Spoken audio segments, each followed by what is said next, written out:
Hello বন্ধুরা, সবাই কেমন আছো তোমরা? আজকে আমি রান্না করব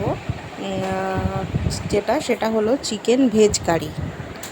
তার জন্য এই চিকেন ভেজ কারিটা কীরকম জিনিস সেটা কিন্তু তোমাদেরকে আমি রান্না করতে করতে বলছি।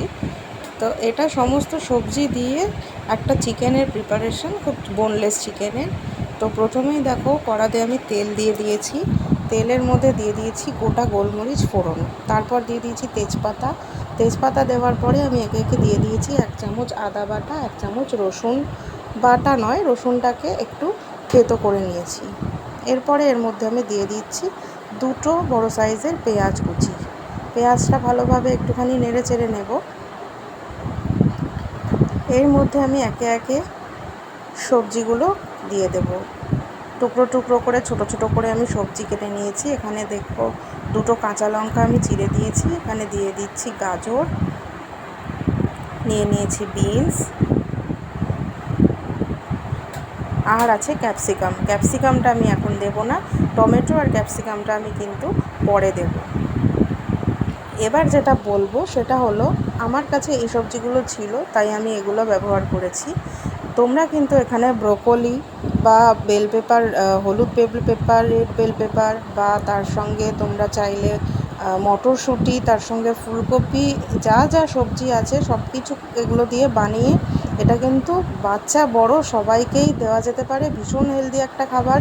অনেকে সবজি খেতে পছন্দ করে না, কিন্তু এই চিকেনের এটা দিয়ে যদি এইভাবে সবজিটা করে দেওয়া যায়, এটা কিন্তু খেতে ভীষণ ভালো লাগে। এটা রুটি দিয়ে খাওয়া যেতে পারে, বা পাউরুটির ভেতরে স্টাফিং করে কিন্তু স্যান্ডউইচ বানিয়েও খাওয়া যেতে পারে।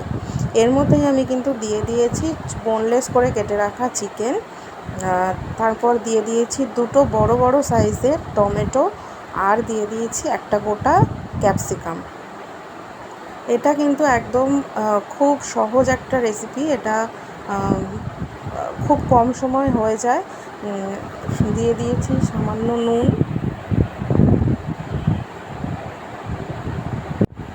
কয়েকটা গোটা গরম মশলা আমি দিয়ে দেব মাঝখানে। দিয়ে এটাকে আমি 2 থেকে 3 মিনিটের জন্য একদম ঢাকা চাপা দিয়ে দেব। দেখো 2-3 মিনিট পর আমি ঢাকা খুললাম। সবজিগুলো কিন্তু একদম মজে গেছে, এটাতে কোনো জল পড়বে না। এটা একদম নেড়ে চেড়ে শুকনোভাবে ভাজা ভাজা করে নিতে হবে। তো এইভাবেই কিন্তু তৈরি হয়ে গেল মিক্স ভেজ কারি, বা মিক্স চিকেন ভেজ কারি তোমরা বলতে পারো। তো তোমরা বাড়িতে বানাও, সবাইকে বানিয়ে খাইয়ে দেখো, এটা কিন্তু দারুণ খেতে লাগবে। কমেন্ট করে জানিও কেমন লাগলো রেসিপিটা। ভিডিওটা ভালো লাগলে অবশ্যই একটা লাইক করে দিও। আজকের মতো টাটা।